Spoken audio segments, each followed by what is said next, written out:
আমাদের সালাফরা রমাদান আসার 6 মাস আগ থেকে, অর্থাৎ একটা বছরের 6 মাস ওনারা অপেক্ষা করতেন কবে রমাদান আসবে, উদ্গ্রীব হয়ে থাকতেন, ব্যাকুলতা প্রকাশ করতেন।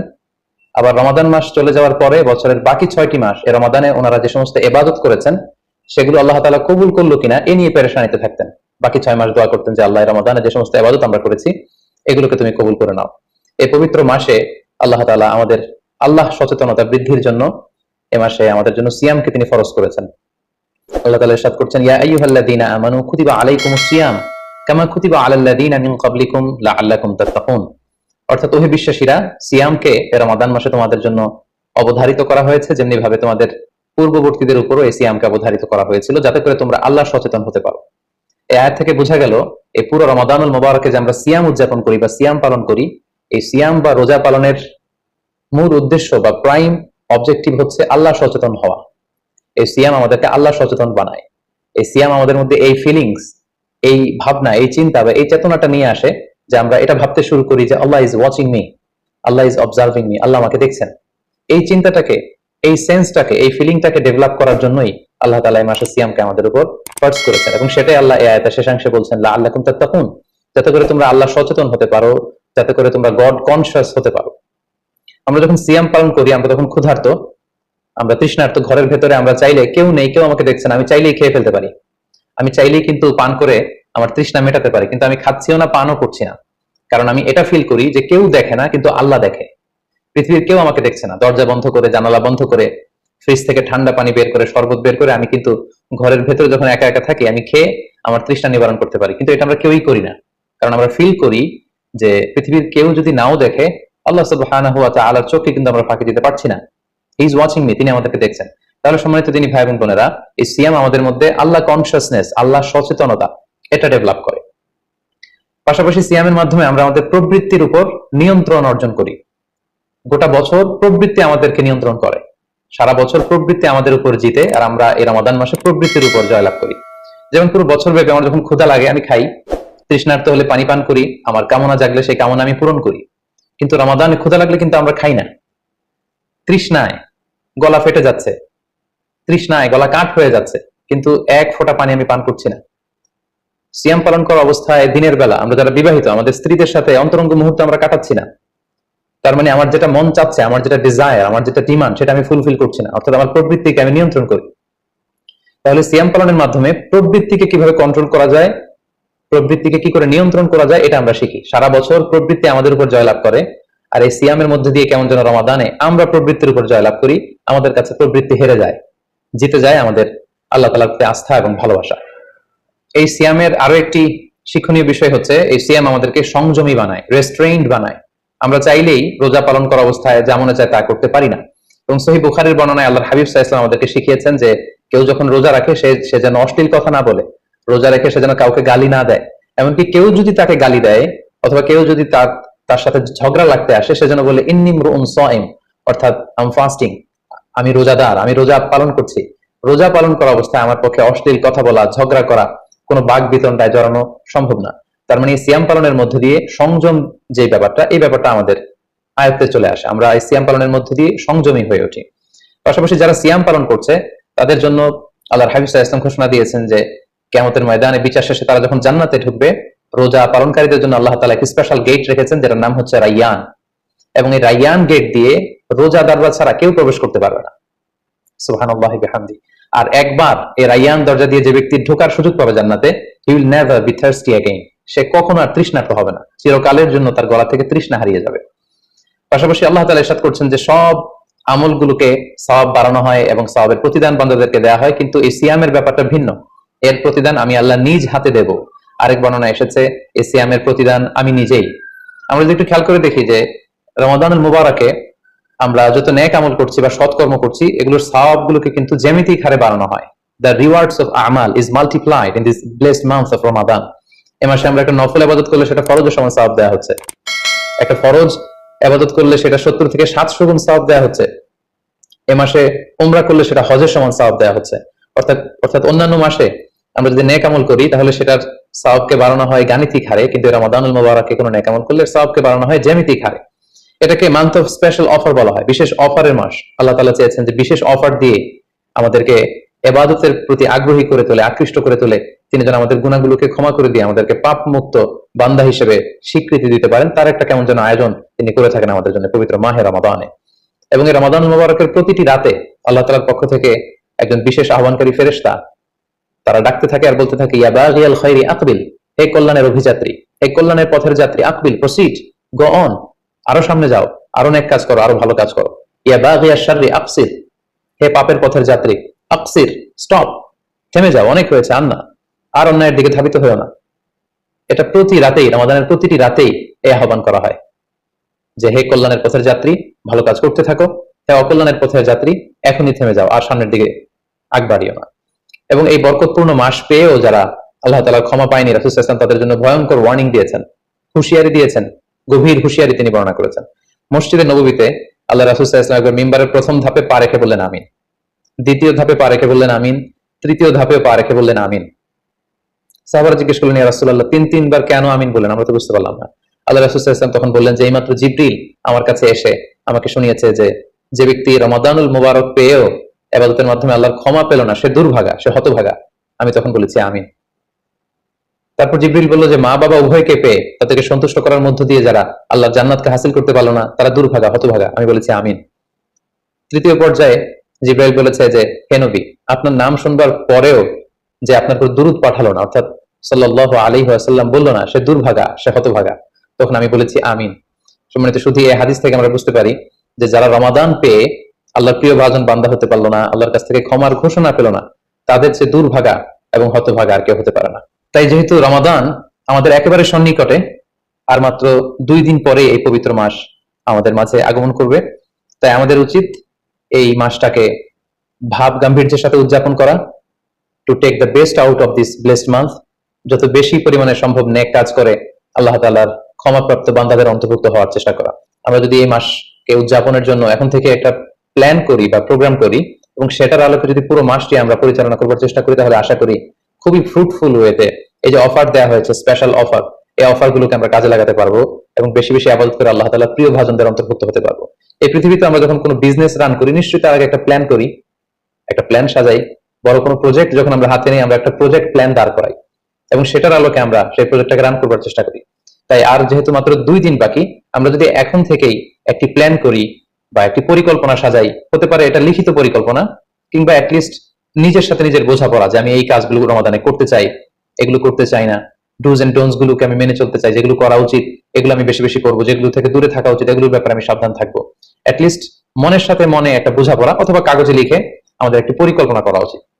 সো এই পর্যায়ে এই রমাদান কেন্দ্রিক আমরা কি ধরনের পরিকল্পনা করতে পারি এবং সেই পরিকল্পনায় কোন কোন বিষয়গুলো স্থান পেতে পারে বলে আমি মনে করি, সেগুলো আপনাদের সাথে সংক্ষিপ্তভাবে শেয়ার করবো ইনশাআল্লাহ। প্ল্যান করার ক্ষেত্রে সর্বপ্রথম যেটা আমি বলবো, প্ল্যান করবার সময় অল্প প্ল্যান করুন এবং সেটা যতটুকু প্ল্যান আপনি করবেন সেটা নিয়মিত করবার চেষ্টা করুন। আমাদের অনেকের মধ্যে এমন একটা ভাব কাজ করে যে যেহেতু এটা অনেক রহমতের মাস, বরকতের মাস, মাগফিরাতের মাস, আবেগে তারা অনেক বেশি প্ল্যান করে ফেলে এবং সেই অনুযায়ী রমাদানের শুরুতেই সারা রাত তাহাজ্জুদ, সারাদিন ইবাদত, তেলাওয়াত, এরকম 2-4 দিন চলার পরে, কয়েকদিন যাওয়ার পরে সে আবেগটা ঝরে পড়ে, সে আবেগটাকে সে ধরে রাখতে পারে না। কারণ এমন প্ল্যান করা হয়েছিল যেটা রেশনাল ছিল না, যেটা হয়তো যৌক্তিক ছিল না বা বাস্তবসম্মত ছিল না। সো প্ল্যান করার ক্ষেত্রে আমার প্রথম পরামর্শ হচ্ছে অল্প প্ল্যান করুন এবং যতটুকু প্ল্যান করবেন সেটা পুরো রমাদান ব্যাপী, হোল দা মান্থ লং আপনি সেটাকে পালন করবার চেষ্টা করুন। কারণ আল্লাহ রাসূল সাল্লাল্লাহু আলাইহি ওয়াসাল্লাম বলেছেন, আহাব্বুল আমালি ইলাল্লাহি আদওয়ামুহা ওয়া ইন কাল্লা। আল্লাহ তাআলার কাছে সবচেয়ে প্রিয় আমল হচ্ছে সেটা যেটা মানুষ নিয়মিত করে, যেটা বান্দা রেগুলার বেসিসে করে, যদিও এটা পরিমাণে কম হয়। সো আপনি পরিমাণে যদি কমও করেন, সেটা যদি পুরো রমাদান মাস ব্যাপী একই ধারাবাহিকতায় আপনি ইবাদত করেন, তেলাওয়াত করেন, তাহাজ্জুদ পড়েন, জিকির আজকার করেন, সাদাকা করেন, দান করেন, এটা যদি একটা ধারাবাহিকতা থাকে, সেই ইবাদতটা আল্লাহ তাআলার কাছে বেশি প্রিয়। তাই প্ল্যানের ক্ষেত্রে আমার সর্বপ্রথম পরামর্শ হচ্ছে অল্প প্ল্যান করুন, স্বল্প পরিসরে প্ল্যান করুন, হাতে গোনা অল্প কয়েকটি বিষয়ের ব্যাপারে আপনি কনসার্নড হন এবং যতটুকু প্ল্যান করেছেন ততটুকু নিয়মিত বাস্তবায়ন করুন। প্ল্যানের ক্ষেত্রে সর্বপ্রথম যেটা আমি বলতে চাই সেটা হচ্ছে পুরো রমাদান মাসে সালাতের ব্যাপারে আমাদেরকে সর্বপ্রথম বেশি সচেতন থাকতে হবে। It's mandatory. 5 ওয়াক্ত সালাত যেন আমরা জামাতের সাথে আদায় করতে পারি, এই বিষয়টা খেয়াল রাখতে হবে। কোনো কারণে যদি জামাত ছুটেও যায়, কাজা যেন না হয়ে যায়। কারণ আমাদের যদি জামাত ছুটে যায়, সালাত যদি কাজা হয়ে যায়, তাহলে আপনার প্রোডাক্টিভিটি কমে যাবে। সো প্ল্যানের ক্ষেত্রে এখন থেকে আমাদের এটা মাথায় রাখতে হবে যে পুরো রমাদান জুড়ে আমরা 5 ওয়াক্ত সালাত জামাতের সাথে আদায় করব। কোনো কারণে জামাত যদি ছুটেও যায়, কোনো নামাজ যেন আমার কাজা না হয়ে যায়, এই ব্যাপারে আমরা সচেতন থাকবার চেষ্টা করবো। 3 নম্বরে হচ্ছে কোরআন তেলাওয়াত করা। যেহেতু রমাদানুল মুবারক এটা কোরআন নাজিলের মাস, আল্লাহ তাআলা বলছেন শাহরু রমাদান আল্লাযী উনজিলা ফীহিল কুরআন। রমাদান তো এমন মাস যে মাসে আল্লাহ তাআলা কোরআন নাজিল করেছেন। সো এটা কোরআনকে উদযাপনের মাস, কোরআনের সাথে নতুন করে সম্পর্ক গড়বার মাস, বেশি বেশি কোরআন তেলাওয়াত করবার মাস। নফল ইবাদতের যে লিস্ট আছে তার মধ্যে সবচেয়ে শ্রেষ্ঠ নফল ইবাদত হচ্ছে কোরআন তেলাওয়াত করা, এবং সেটার মোক্ষম সময় হচ্ছে রমাদানুল মুবারক। আমরা প্রত্যেকেই জানি যে এই মাসে তেলাওয়াত করার যে একটা আবহ, যে একটা ইমেজ, যে একটা পরিবেশ, এবং যেরকম একটা মজা পাওয়া যায় বছরের অন্য কোনো মাসে কিন্তু ওই ফিলিংটা আমাদের আসে না। সো এই সুযোগটাকে আমাদের কাজে লাগানো, আমরা যেন প্রতিদিন কোরআনের তেলাওয়াত করি, এবং তেলাওয়াত করার ক্ষেত্রে অবশ্যই ধীরস্থির ভাবে তেলাওয়াত করতে হবে। আমরা অনেকে তাড়াহুড়ো করে তেলাওয়াত করি। হাদিসে এসেছে রুব্বা কারিন লিল কুরআন ওয়াল কুরআনু ইয়ালআনু। কোরআনের অনেক তেলাওয়াতকারী আছে যাদেরকে কোরআন রহমত দেওয়ার পরিবর্তে লাআনত দেয়, কার্ডস করে, অভিসম্পাত করে। তাই তাড়াহুড়ো করে আমরা যেন কোরআন তেলাওয়াত না করি। রমাদান আসলেই দেখা যায় কিছু কিছু মানুষ কোরআন খতম করবার জন্য উঠে পড়ে লাগে। কেউ 5 খতম, 7 খতম, 10 খতম দেওয়ার জন্য প্রতিযোগিতা করে খতম দেয়, ফলে খুব দ্রুত তারা কোরআন তেলাওয়াত করে। এটা ঠিক না। খতম দেওয়ার জন্য উঠে পড়ে লাগা উচিত হবে না, বরং আপনি ধীরস্থির ভাবে তেলাওয়াত করুন।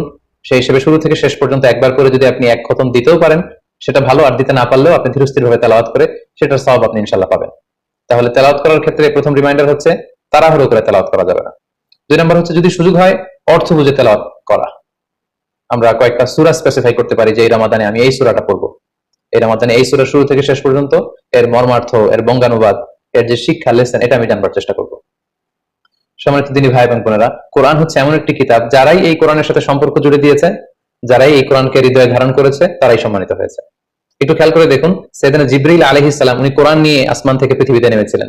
কোরআনকে নিয়ে আসার কারণে উনি হয়েছেন শ্রেষ্ঠ ফেরেশতা। আল্লাহ রাসূল সাল্লাল্লাহু আলাইহি ওয়াসাল্লামের উপর কোরআন নাজিল হয়েছিল, তাই তিনি হয়েছেন শ্রেষ্ঠ রাসূল। এই রমাদান মাসে কোরআন নাজিল হয়েছে, তাই রমাদান মাস হচ্ছে 12টা মাসের শ্রেষ্ঠ মাস, সাইয়্যিদুশ শুহুর। কদরের রাতে এই কোরআন নাজিল হয়েছিল, তাই কদরের রাত হচ্ছে পৃথিবীর শ্রেষ্ঠ রাত। আমরা উম্মতে মুহাম্মাদি, আমাদের উপর কোরআন নাজিল হয়েছে, তাই আমরা হচ্ছে খায়রু উম্মাহ, শ্রেষ্ঠ জাতি। আমাদের মধ্য থেকে যারা কোরআনের সাথে অ্যাটাচমেন্টকে বাড়াবে, কোরআনকে যারা ধারণ করবে, তারা হবে পৃথিবীর শ্রেষ্ঠতম মানুষ। তাই আসুন কোরআন উদযাপনের মাসে আমরা যেন বেশি বেশি কোরআনের সাথে সম্পর্ককে নতুন করে আবার নবায়ন করি। 4 নম্বর যেই ব্যাপারটি আমি প্ল্যানে বা পরিকল্পনায় রাখার চেষ্টা করবো সেটা হচ্ছে খুব বেশি খাবার দাবার বা কেনাকাটা, এগুলোর ব্যাপারে আমাদেরকে একটু সাবধান থাকতে হবে। আমরা অনেকে মনে করে থেকে রমাদান মানেই মুখরোচক ইফতারি, ইফতার পার্টিতে জয়েন করা, উদরপূর্তি করে সাহারি খাওয়া, শপিং করা এবং কেনাকাটায় ব্যস্ত থাকা। আসলে ব্যাপারটি এমন নয়, কারণ আমরা জানতে পেরেছি যে এটা হচ্ছে বরকতের মাস, এটা অফারের মাস। নফল ইবাদতে ফরজের সমান সওয়াব, ফরজ করলে 700 গুণ সওয়াব, নফল উমরা করলে হজের সমান সওয়াব। সো এটা হচ্ছে মৌসুমুল ইবাদা, ইবাদতের মৌসুম। সো আমাদের যদি শপিং করা লাগে, আমাদের যদি কোনো প্রোগ্রামে অংশগ্রহণ করা লাগে, সেটা যেন আমাদের ফোকাস না হয়। কেনাকাটা, শপিং করা, এটা যেন আমাদের ফোকাস না হয়। ভুরি ভোজ করা, আমাদের বাসায় মা বোনরা যারা আছে তাদেরকে হরেক রকম আইটেমের বায়না ধরে সারাদিন তাদেরকে ব্যস্ত রাখা, ইবাদত থেকে তাদেরকে দূরে রাখা, এই কালচারগুলো থেকে আমাদেরকে দূরে থাকতে হবে। আমরা যখন রমাদান কেন্দ্রিক প্ল্যান করতে বসবো, আমরা যেন এটা ভাবি যে এই রমজানে একটু একটু করে আমি নিজেকে পরিবর্তন করতে চাই। ভুরি ভোজ করা, ইফতার পার্টিতে বেশি বেশি যাওয়ার জন্য প্ল্যান করা, তারপর কেনাকাটা, শপিং, ঈদের শপিং এর জন্য সময় নষ্ট করা, এটা যেন আমাদের মূল ফোকাস না হয়। আমাদের মূল ফোকাস যেন হয় এটা ইবাদতের মাস, বেশি বেশি ইবাদত করে যেন আমরা আল্লাহর সন্তুষ্টি অর্জন করতে পারি। প্ল্যানের ক্ষেত্রে 5 নাম্বার যে পয়েন্টটি আমি বলবো সেটি হচ্ছে ইফতারির পূর্ব মুহূর্তে দোয়া করুন।